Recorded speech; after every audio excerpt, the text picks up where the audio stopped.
Thank you very much, Dean Pavel Leitner, and your kind and very generous words. Thank you. And very honored to be a friend and also be part of this university.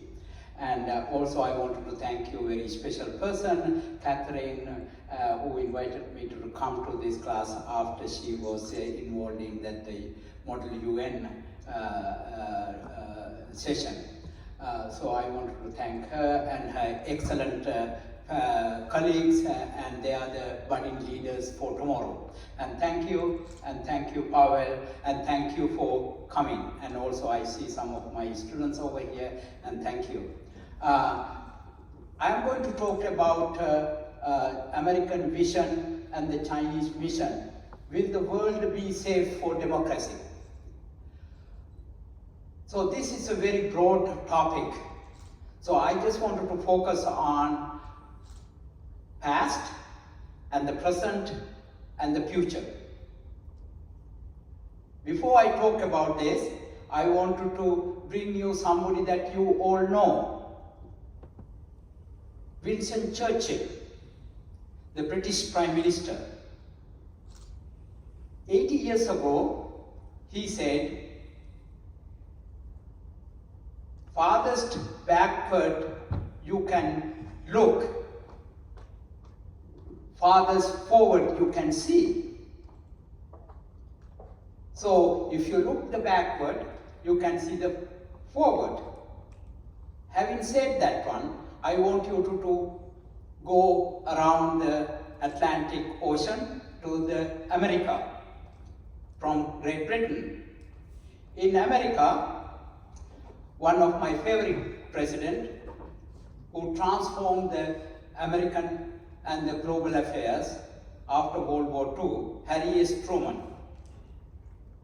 He is also involved in the creation of United Nations and the NATO, and also bringing the African American into the US Armed Forces.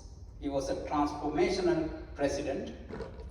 Above all, he was a Freemason, a Masonic order. And he said, the only thing new in the world is the history we don't know. So it's pretty much similar to Prime Minister Winston Churchill said. Farthest backward you can look, farthest forward you can see. And then he said this a little bit differently.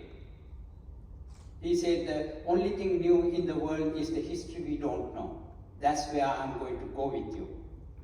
And America was created. It was the first country in the world that was created by men. At that time, not women involved, but indirectly they were. Like John Adams' wife, first feminist, he was telling John Adams going to Philadelphia, don't forget about women, she said. But the context was different. And in 1776, America was created. They wanted to create a new world. This is the new world order. The order that breaks from the past. Past means the European monarchs. And they wanted to create a new republic. And that was what they wanted to create. And he said, America at that time, these 13 colonies, were full of Europeans, mostly British. We had German, Polish, and Spaniard in 13 colonies, and French, and so forth. So they wanted to bring out of many is the one country, one nation, out of many, one, e pluribus unum. And it was the foundation of American Republic. And then he said that the new world order of the ages was created out of that. And that one you can see in our US dollar bill. And it is you can see it has a Freemason, Masonic influence on this. And many of the founding fathers were Freemasons. George Washington to Benjamin Franklin and many other influential founding fathers. So this is a republic. It is actually republic of philosophy. It is a philosophic empire that American founding fathers wanted to create in 1776. And here, what is their American vision? American vision, out of many, they can bring one nation. It is through commerce, they found out by experience.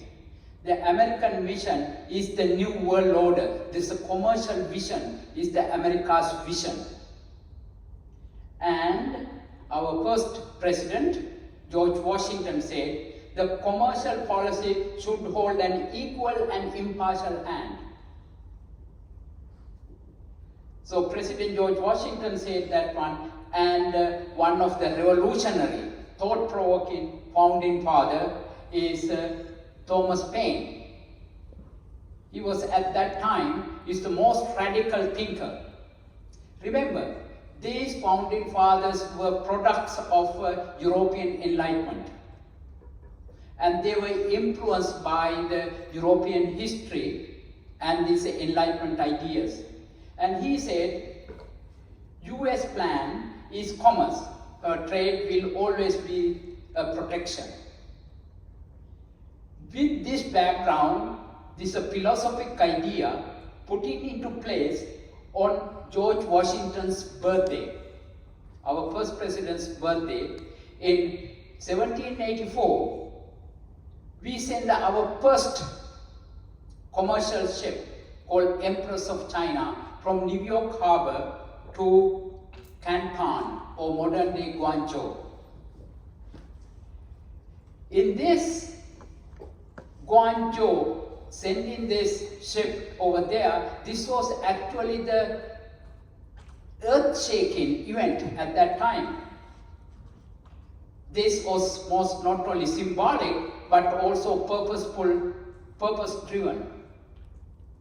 Two ways of the purpose-driven. One is they are telling this on our first commercial ship is going to China, not to mother country of Great Britain, or to Hispanic, or the French, or the Portugal, or to the Europe. No, we are going to trade with China. Why China? Before 1776, many decades, more than a century, United States, these 13 colonies had trade relationship with China, mostly sending ginseng and bringing this tea back to America. So having this background, we send the philosophic idea is there, we put that idea into action. You are breaking away from the Europe, we are trading with China. China is the example for America's prosperity to bring a commercial civilization. So then, not only founding fathers look at that one, they put it into the first article of the US Congress, US Constitution. And it says to regulate commerce with foreign nations and among several states, referring to the 13 original colonies on the Atlantic coastal line. And then Indian Native Americans, tribes. So now this idea, trade, bring peace, is America's vision.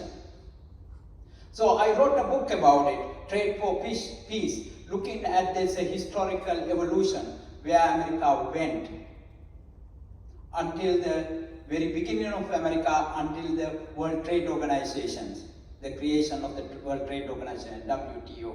So in this, what I found was, trade brings people together. It is not the race, it is not the religion, it is not the language that brings people together. It was a very powerful, revolutionary idea even at that time. Even it is now. you are here. It is not that your Chinese background or the Thailand background or the Japanese background, where I was born, Sri Lankan background. It is not that these nationalities brought people together. The trade in ideas. That's what we are here. Trade in ideas. You are learning the same thing like everybody else, not the language or the religion or where you're coming from.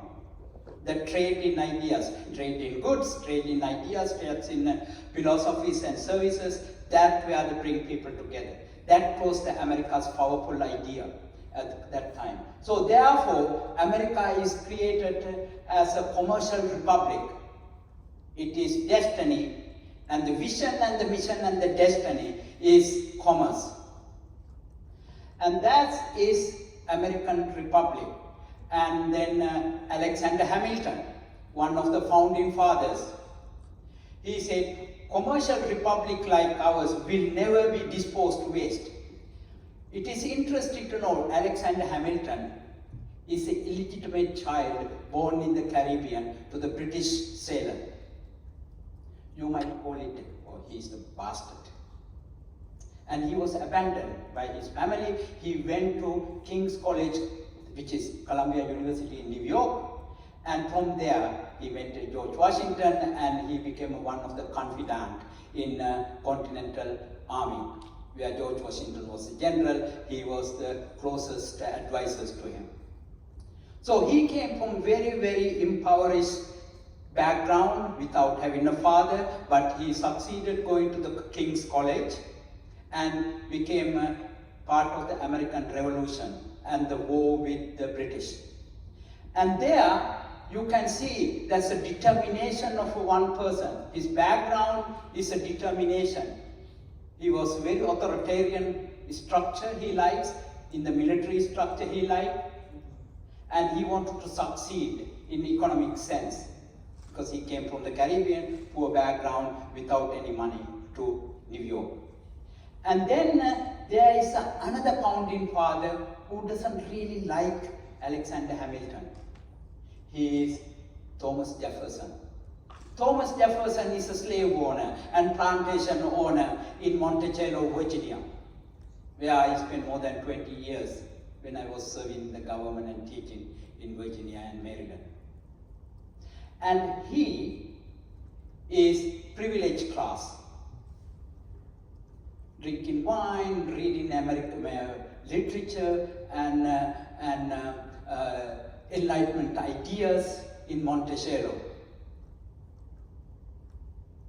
Now there are two different people in the American founding, and not only that one, Alexander Hamilton became our first Secretary of Treasury.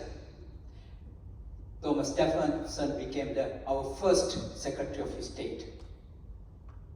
So now you can see two different backgrounds, two different people coming together, even though our philosophies and upbringings are very different. But they come together because they both, even though their background, philosophy and everything different, they agreed on one about America. They both believe that America must be a commercial nation. This has to be a commercial republic.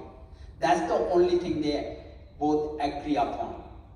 So there, then Thomas Jefferson said, when he became the third president after George Washington and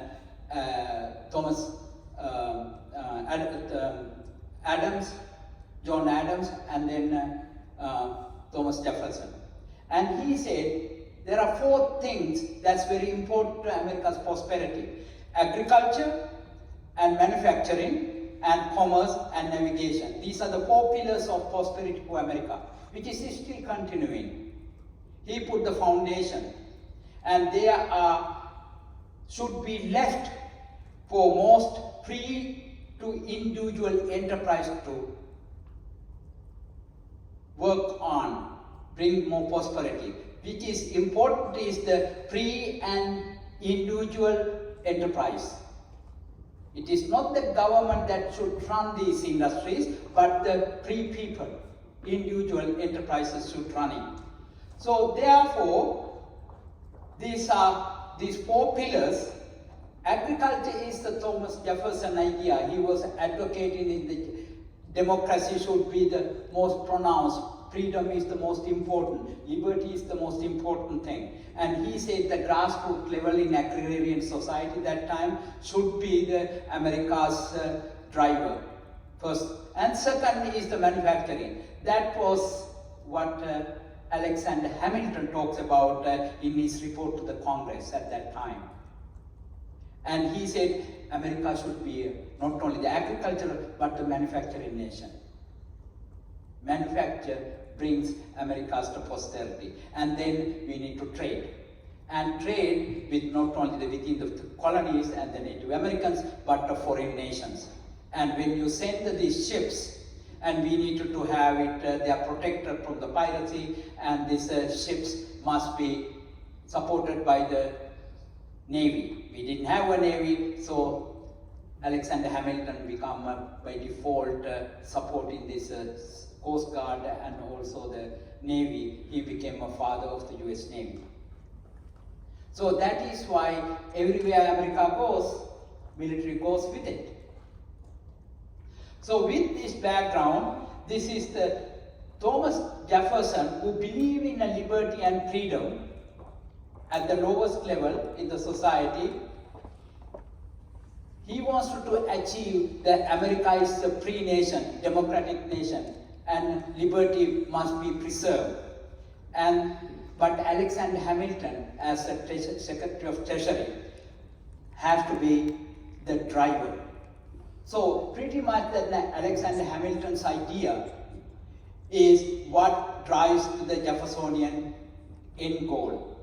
There, Alexander Hamilton talks about industrial policy, manufacturing policy, and he is the Secretary of the Treasury. And he said America should have a very, very strong central government or the federal government. There, we need to have a central banking system. Jefferson is completely opposite of that. He said, no, not the central government, but the state or the local level, at hamlet level, villages level, should have the democracy. People decide what they want. So now the one is want to have a central government more powerful, another one wants to have a state more powerful, state rights. So that is actually still taking place in the US. If you look at all the newspapers, they are federal government versus state government rights at the center of a debate. So here, Thomas Jefferson and Alexander Hamilton, these ideas, the rivalry, created a kind of innovation in America because they are not always agreeing, but always debating and coming up with the solution to some problems. So that idea was completely agreed upon the commerce idea. America needs to be trading nation, commercial nation. So that was, I wrote about in this book, Commercial Providence. Not only they are talking about human interaction, how we live in this world, they also believe in there's a nature's God, it's a blessing. The providence means nature's God or God. America believed in certain kind of God, but now that was hijacked by the Christian fundamentalist, but actually at that time they are talking about providence. So that providence is America's providence. America blessed with this trade. So I wrote about this one is a commercial providence, and that commercial providence is the secret destiny of the American empire. That is the underpinning what America did and is doing right now and continue to do in the past. And given this, other founding fathers who are influenced by the Enlightenment ideas and the knowledge about China's and Chinese culture, and they said, this is a Continental Congress leader said, at that time the capital of the United States, not Washington, and Philadelphia. Philadelphia is not too far from Washington. Philadelphia and Beijing is pretty much in the same latitude. So therefore, we can have the same kind of agriculture, same kind of industries, and the same kind of plants. So these both kind of, they are comparing these two civilization now. This American civilization taking place in the coastal areas of Atlantic, and the Chinese civilization which is more prosperous, which I come to talk about in a second. So China, on that way, is Chinese culture and Confucian governance was the most attractive, most interesting to the founding fathers, who are also well versed with the Enlightenment ideas of Europe. So now, American founding fathers are in the age of amalgamation, combining these European ideas and the Eastern ideas of the Chinese philosophy. So it is the age of amalgamation, bringing ideas together, creating a new country called the Commercial Republic. So here, long before country was formed, 40 years plus, Benjamin Franklin, who was the oldest and wisest in his generation, was the most fascinating person. And he was our top diplomat to Great Britain and to France at that time. But he was also fascinated by the Chinese culture. And he said, culture is the Chinese are regarded as an ancient and highly civilized nation. And he talked about Confucius. Confucius, he said, Confucius proposed to the princess moral governance. According to that model, we, I mean the United States, can have a happy and flourishing empire like the Chinese. And beyond that one, the other founding fathers, most revolutionary one, most written books about like common sense and age of reasoning, he said, the Chinese people, they are the mild manners and good morals. Remember, they are referring to certain things that they didn't like about the British. Okay? So now they are turning to the best of the human nature, bringing into America. So there, you can see, we are looking for the past. Like Churchill said, fathers backward you look, you can see the forward. So he said then our first, most wisest founding father, Benjamin Franklin, 5 years before America was founded, he said, past is prologue, which is what Shakespeare said. And he said, America would in time to possess much likeness in the wealth of its industries to China. So you can see by they are looking at the past of the Chinese history and Confucius governance, and now we want to be like them, not like the British. So given that one, then when President Thomas Jefferson became the president, third president, he wanted to expand this idea of liberty, empire of liberty. And first thing he did was, he bought the Louisiana Purchase from the French. And he sent Lewis and Clark, two explorers, to see whether we can have a navigate to China the shortest cut, rather than sending the ship from the New York harbor all the way to the South Africa and to Indian Ocean and go to the South China Sea to back to China. They wanted to see whether they can go across the America.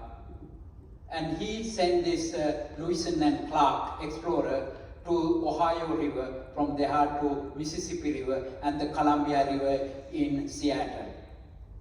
to connect this river so that we can send goods to China and bring goods back into the East Coast. So it is purpose was commercial purpose they created, but it did not work because this navigation is very, very difficult.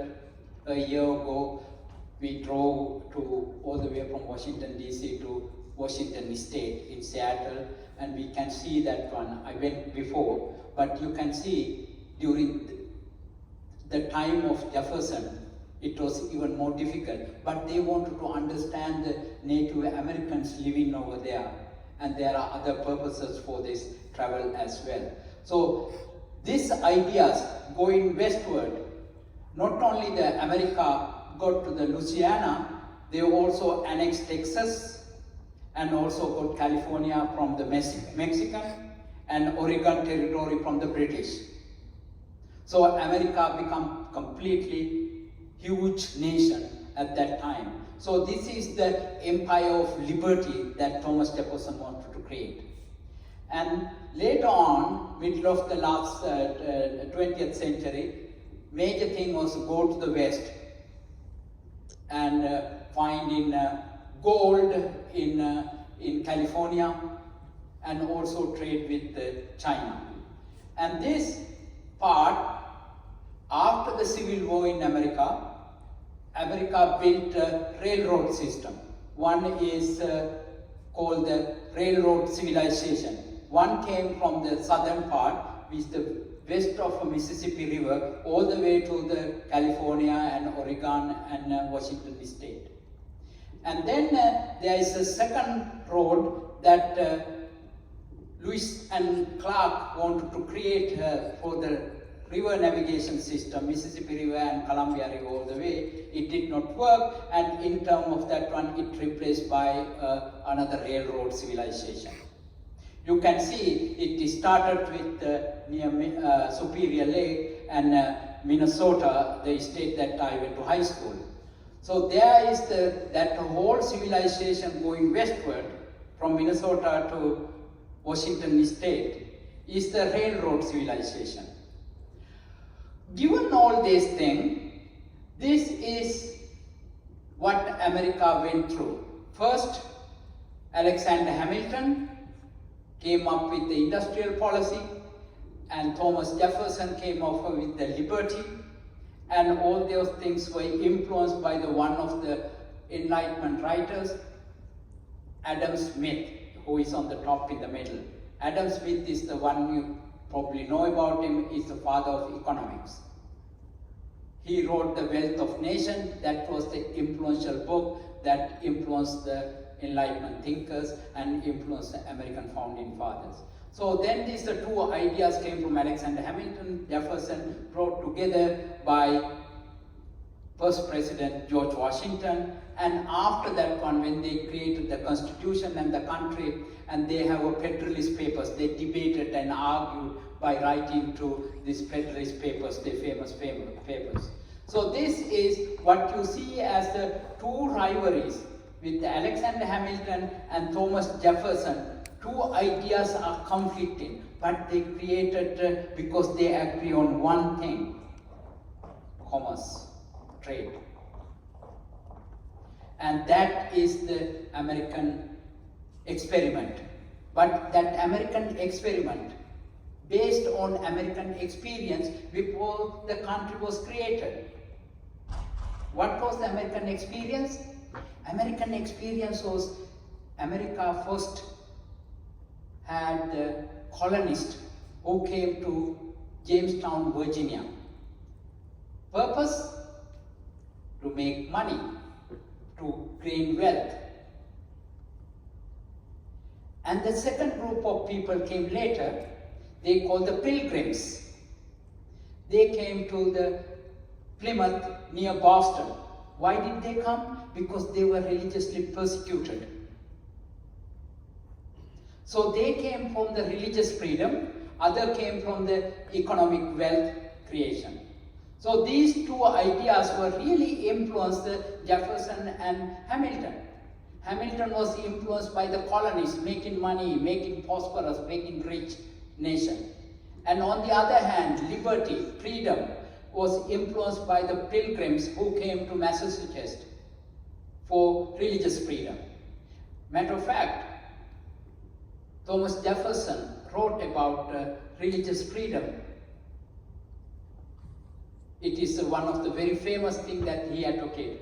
Given this one, there are two states that now we are having. One is the older one, which is the created nation state, James Madison, who is the father of the US Constitution.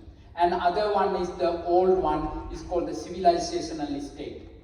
It's influenced by Confucianism, also Taoism and Buddhism. Then here, these two ideas are coming together in America and China. You can see the philosophies and experiences of the both countries at that time, pretty much parallel to what we try to know about it now. So where is the China when their civilization? Their civilization is much older than America. America is 270 plus years old. The other civilization more than 5,000 years old. So during that time, the ancient Silk Road that went westward from Xi'an, which is the ancient capital of China, where that I first went to teach in China. Then I taught in 27 Chinese universities, traveled to all the provinces of China, 34 of them. And I traveled through this Silk Road to myself to see how it developed and how it worked. So that time they were going westward, just like America went westward. And this civilization is influenced by the two groups of people that similar to America had. Colonists, who are the business people, and then they are the pilgrims. And now China has the monks. They are Buddhist and Taoist and Confucian monks. So this is the civilization that's made China most cosmopolitan nation in the world at that time, especially during the Tang Dynasty. And then after Tang Dynasty, at that time actually they have a trade with all the way to Europe, ancient Silk Road. And then Ming Dynasty came along. Ming Dynasty, Admiral Chung He went 7 times into the South China Sea, to the Indian Ocean and the eastern part of Africa and to the Middle East. And Admiral Chung He was a Muslim. And he went to also Mecca. He was from Yunnan province. He was a trusted person, able person during the Ming Dynasty. So now, during that time, then China has their own manifest destiny. Like America went to westward, China went to the westward, both in terrestrial, the ancient Silk Road, and also the maritime Silk Road from the down south. That goes to Sri Lanka, for example. Now, when President Xi Jinping came into power 12 years ago so, he wanted to have an age of amalgamation, combine. What is he going to combine? Two best civilizations or two most famous dynasties. One is the Tang Dynasty, which is the cosmopolitan China, and the other one, Ming Dynasty, where there's a supreme maritime technology was performed. Remember this. This was the Ming Dynasty. Admiral Chung He went to these 7 voyages almost 100 years before Christopher Columbus came to America. When Christopher Columbus came to America, there are tiny, very, very tiny ships, 3 of them.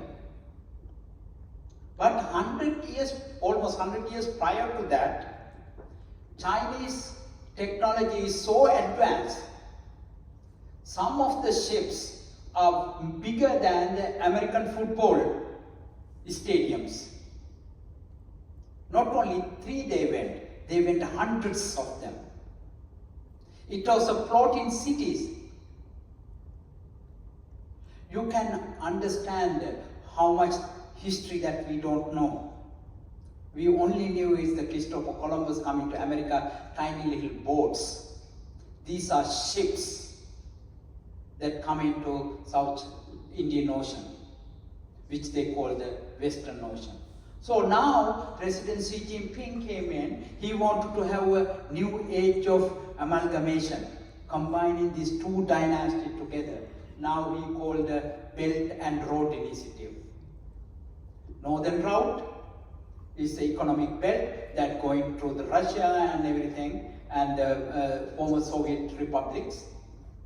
And then other one is going from the Indian Ocean to Middle East and then combine. This is the belt. So there, what does the China wants? That is different from America. What is the Silk Road about? It is about, everything is about economics. But there are other underlying things are happening there. There, what they are happening is because of the Chinese history, the Confucius history, and a centralized economic system now we see in China. It all is the reflection of the Chinese history. And this what China has been experiencing. One is the Confucius culture came in, very structured top-down culture. And then when the end of the dynasties, after the Qing dynasty, 1911, Dr. Sun Yat-sen came into power and they got rid of these Chinese dynasties, and then he created a Republic of China, which is now, you know Republic of China as Taiwan. And then they have a war period, 1911 to 1949, and then Mao Zedong became the chairman of the Communist Party, 1949, and then the Cultural Revolution and other things came. And there is a change when Mao Zedong died 1976, and Deng Xiaoping came in. He wants to be like America. He opened up the economy and reform agenda came forward, and China became so prosperous, starting from the southern provinces like Guangzhou and to Fujian and to Zhejiang and to Shandong province and so forth in the coastal region. They become so prosperous, and they are what I call, if you want to know Deng Xiaoping, he is China's Alexander Hamilton. He wants to be China's to be manufacturing nation, export oriented, and all these things change when President Xi Jinping came. I thought when President Xi Jinping was exchange student to Iowa, the south of Minnesota, when he came, I was so excited because he stayed with the American family just like I did it in Minnesota, and I thought he is going to, because he was a former exchange student to Iowa, and he stayed with the Iowa farming family, and he is going to continue Deng Xiaoping's policies. No, I was wrong. And it took a U-turn in 2 years later. And then what he called this BRI, Belt and Road Initiative, is the China dream. Remember, America has a dream also. You can see, American dream is the individual dream. I wanted to be a politician, I want to be a diplomat, I want to be an engineer, I want to be a pilot, I want to be a professor. It is an individual dream. That's the Thomas Jefferson's liberty, individual liberty. Remember Thomas Jefferson's motto, which is America's motto: life, liberty, and pursuit of happiness. That is America's vision. The individual is the most paramount. But China is not the Chinese dream. It is the China dream as a collective, as an entity, as a state. Why? Because Confucianism. Because we promote individual freedom. They promote the collective freedom as a group, as a nation. So therefore it is not a Chinese dream, but a China dream. So now this China dream, which is a kind of reflection about the American dream, is not the America dream, but the American dream, individual dream. But now this is a national dream, they wanted to have as a nation. So this experiment is also questioned whether it is, can they prevail? The Chinese citizen or the netizen can rebel against the state. Oh, I want to be individual freedom, not the state freedom to whatever they want at the expense of individual liberty. So, but the American dream is very different. American experience is very different. It is paramount, is the individual liberty. It comes from the Hamiltonian means to the Jeffersonian end, the empire of liberty that Thomas Jefferson was talking about. So with that background, let's look forward. That's what had happened. Now we saw the history, we saw their strategies, and what is happening now with the BRI, and let's look at what the future that for you, because that part, the future, is belong to you. So here we are in the midst of this geopolitics and geoeconomics. We are pretty much actually now preparing for the pre-war period, which you see that one from Ukraine to Taiwan. What Russia is doing, what China is doing. So where that geopolitics and geoeconomic is the driving force in front of us right now. So here, America, remember, America is always their commercial ships went with the military ships, now aircraft carriers.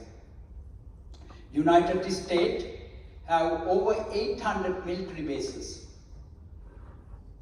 Its defense budget is 11 times higher than the rest of the 10 countries. So what you can see is, you have one is driven by the military and commercial aspect.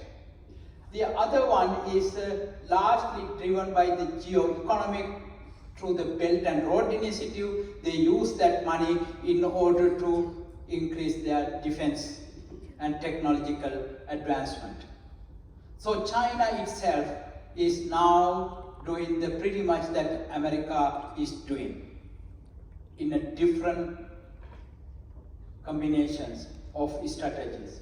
So the question is, because of this legacy and the history and evolution that both countries came forward to up to now, we have to ask one question. One is it about the freedom that America is talking about, the liberty, or we want to be connected? That China wants to connect to the BRI. So with that one, we are asking both countries, both superpowers, asking the same kind of end game but different kind of questions. So given that one, this rivalry between the two superpowers at the forefront of your generation, the millennial generation, that you are at the forefront. That is why it is important to understand the history when you're looking for the forward, because you are the future. So here, then rivalry between the two, BRI, Belt and Road Initiative, and the Indo-Pacific Strategy, IPS, is pretty much driving. When you think about Ukraine, it is also part of this larger scheme of what China does. You probably remember, 2 weeks before Russian troops came, 72-hour special military operation in Ukraine. They are still there, not 72 hours, still there. And before, 2 weeks before, President Putin and President Xi signed a no-limit agreement at the Winter Olympic in Beijing. And this agreement, they talk about only Taiwan, supporting Taiwan. They probably knew that Russia is going to concentrate on Ukraine, and the NATO forces and the Americans are going to focus on this one. They can take the Taiwan. There was a famous saying, today is Ukraine, tomorrow is Taiwan. So everything is related to this grand plan of China.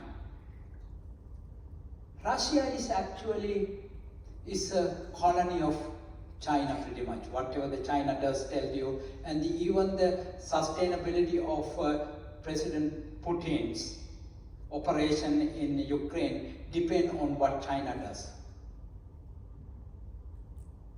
Whether it is supporting manufacturing goods or the military support. So therefore, China has a very big grand plan. And Russia is doing that one for them. So here, now US realize, aha, now China and Russia signed this agreement, no limit agreement. Last month, US did the same thing. With who? Japan. So now the world community is preparing for something pre-war situation. That means your generation need to be aware of that one. One is they came up with the AUKUS agreement, which is the Australia, United Kingdom and United States. They are talking about a nuclear submarine built in 10 years from now or so forth.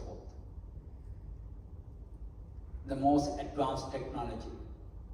And then United States led the Quad, which is the largest 4 democracies together, in order to counter Chinese involvement and expansion. And then last month, Prime Minister Fumio Kishida and President Joe Biden signed this pretty much no-limit agreement. Now there are 2 camps are emerging. But the question is whether United States is preparing to avoid, it's a deterrence mechanism. Just like they created a NATO in order to not the Soviet Union expansion into the Eastern Europe. Or now United States is creating this alignment or alliance or partnership with the major democratic countries around the world. And on the other side, China itself, because of their technological advancement, and they are sending spacecraft to the other side of the moon, which is more harder things to do, that nobody has done it, no country has done it. Now China is sending their technology so advanced. They are going to the other side of the moon, and they have all the weapon system and submarines, and they are also building aircraft carriers. The first one, the Jagiellonian, they created, actually came from Ukraine. They refurbished, and their first aircraft carrier, Jagiellonian. Second one is Pujian, and it sent a message to Taiwan, and then this is a domestic one. And the third one is Shandong. They represent another name. Shandong is sending a message to former colonizer, which is Japan. So there are some kind of symbolic messages they are sending by just naming the aircraft carriers even. So now this is the world of a new age of amalgamation that you are living in. Is the amalgamation is whether you want to have a freedom, liberty on the one side for your own security, or versus do you want to have an integration in an economic connectivity? Where will you be? What you going to do? Now you understand the evolution and what happened. You want to have an objective analysis. Now on the top of this one, both China and Russia is doing cyber digital world activities through misinformation and disinformation to convince the young generation, especially through the social media. China is saying America and Europe is declining. Their economic system are chaotic. Ours is much better. Look at it. We don't have all the protests in China. Very order is there. Look at it. We are going to send the spacecraft to the other side of the moon. We have our own satellite. We have our own aircraft carrier. Our system is better. They are telling you to believe in it. And the same is Americans are doing also, because they have Western media, and then you heard about conspiracy theories and what China does and Russia does in the elections in other countries. So it is where that your mind, not the weapons, but your mind itself is a weapon. Try to bend toward that Chinese system is better. To convince that this is Western is declining, their democratic system are failing people, they are chaotic. Look at what is happening in the gun ownership in America, they are shooting each other.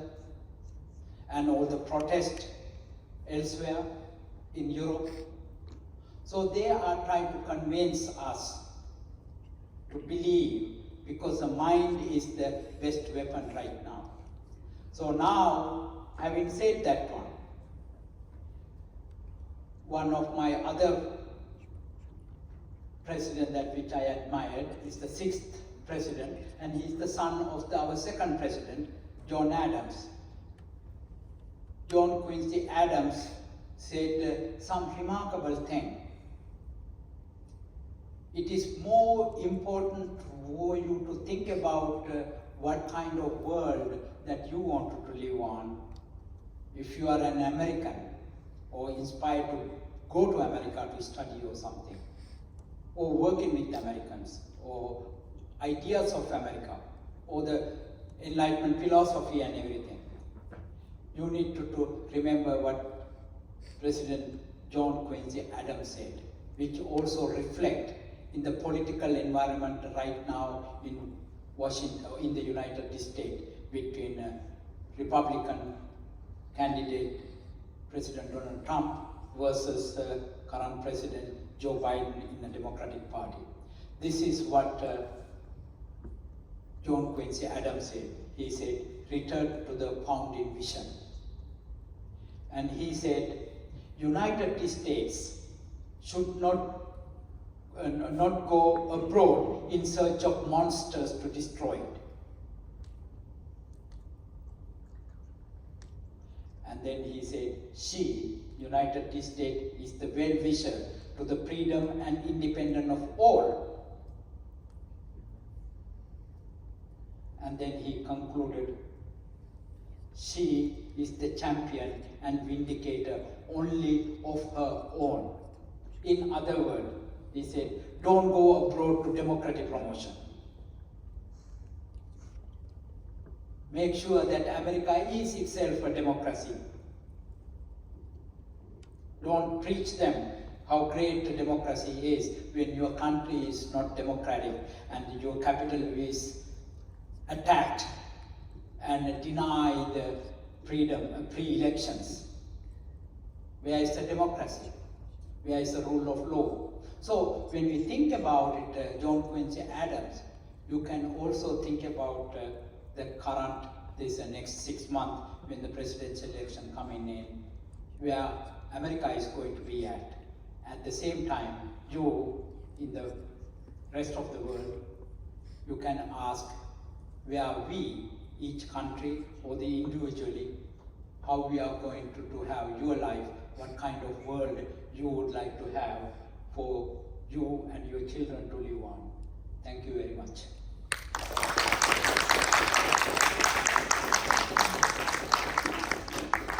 Okay.